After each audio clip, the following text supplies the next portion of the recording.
Bismillahirrahmanirrahim. Assalamualaikum warahmatullahi wabarakatuh. Perkenalkan saya Abdul Jalil dari SGD 20 modul orgenital.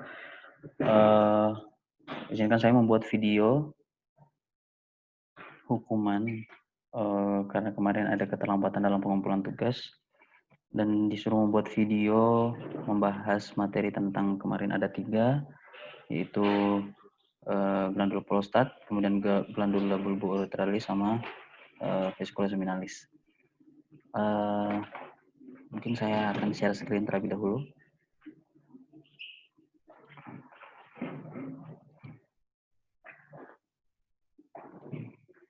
Ya, mungkin saya akan menjelaskannya sekali ya. Ini di gambar ini sebenarnya sudah terlihat dengan jelas organ-organ yang akan saya bahas. Sini ada glandula prostatnya, kemudian ada vesicula seminalis, kemudian terlihat juga glandula bulbourethralis-nya. Nah, saya awali dari vesicula seminalis mungkin ya. Dari vesicula seminalis ini yang terlihat di sini adalah vesicula seminalis. Ini adalah vesicula seminalisnya. Jadi vesicula seminalis ini terdiri dari 2 bagian ya. Ada yang sinistra dan dekstra. Kenapa saya katakan ini sinistra dan ini dekstra? Karena ini tampak dari belakang. Kalau nggak salah ini tampak dari belakang. Jadi dia terdiri dari 2 gelembung. Terdapat nanti di dalam sini terdapat ratusan lobus. Nah, letaknya ini di dorsal vesica urinalis. Vesica urinaria atau bladder atau bulbulin. Dia terletak di dorsal, di bagian belakang ya. Kemudian caudalnya mengecil, dia bergabung dengan ductus deferens ipsilateral. Kemudian bersambung menjadi ductus ejaculatorius nih, ini nanti. Nah, ipsilateral ini maksudnya. Nah, dia fungsinya dia untuk memproduksi sekret untuk menambah cairan semen, bahan-bahan esensial dan untuk menutrisi sperma ya. Kemudian nanti juga ada fruktosa sebagai sumber energi spermatozoa. Kemudian ada sebagai untuk motalitas juga bagi sperma. Jadi fungsinya untuk memproduksi tambahan cairan semen ya, bahan-bahan esensial untuk menutrisi dari sperma itu sendiri. Nah, itu fungsi dari vesica seminalis. Kemudian saya lanjut di bagian prostat. Jadi prostat itu kan dia organ yang mengeluarkan getah bersifat alkalis dan berbau spesifik. Nah, organ ini sendiri dia tuh homolog dengan glandula parauretralis pada wanita. Nah, strukturnya sendiri itu terdiri nanti akan ada substansia muscularis atau terpolos dengan jaringan ikat fibrosa, kemudian ada substansia glandularis.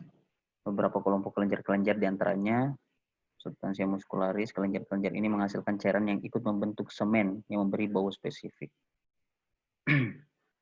Nah, untuk morfologi glandula, mungkin saya ada gambar yang lain ya. Coba saya cek.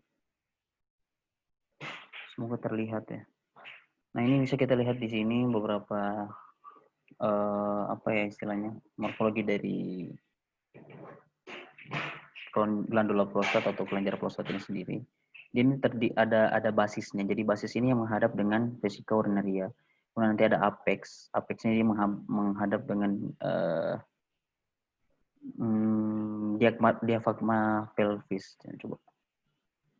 Nah, ini menghadap dengan diafragma pelvis. Jadi apexnya atau puncaknya.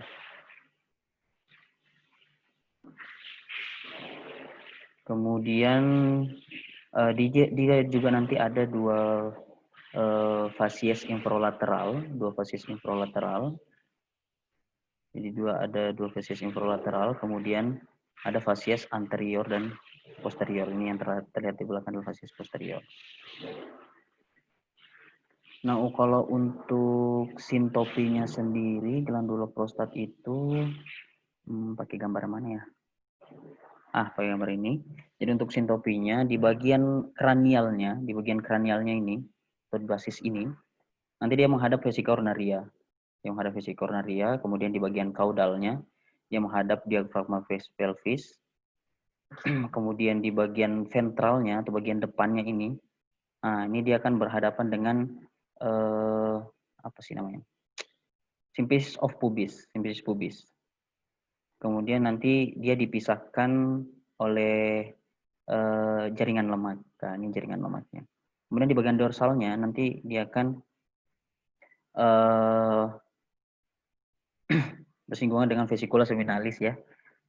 Vesicula seminalis yang tadi yang kita lihat sebelum di gambar sebelumnya, dia akan bersinggungan dengan vesicula seminalis. Astagfirullah. Nah, ini dia akan bersinggungan dengan vesicula seminalis. Kemudian ada juga ductus deferens tadi di bagian kanannya serta rektum caudal. Nah, ini ada rektum.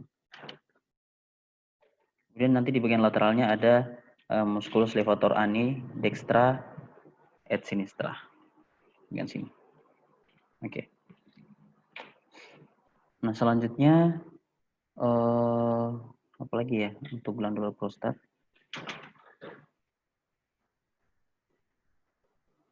Mungkin untuk glandula prostat itu saja. Kemudian saya akan lanjut di bagian apa tadi yang satunya ya?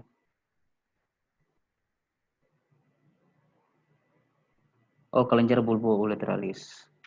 Kelenjar bulbourethralis. Sebenarnya yang terlihat ya kelenjar bulbourethralis yang di sini. Ini adalah kelenjar bulbourethralis, dia ada kiri dan kanan. Ini juga terlihat nih.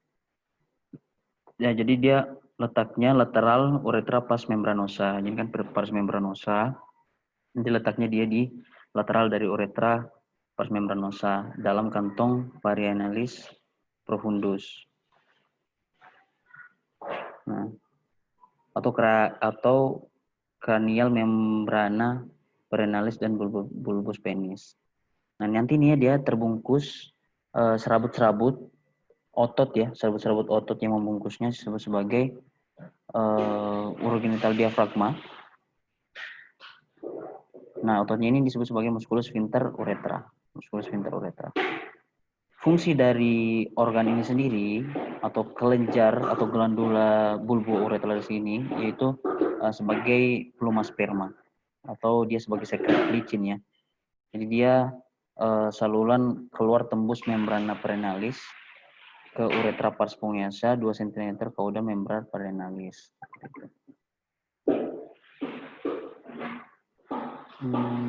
Apa lagi ya yang ingin saya jelaskan di bagian ini?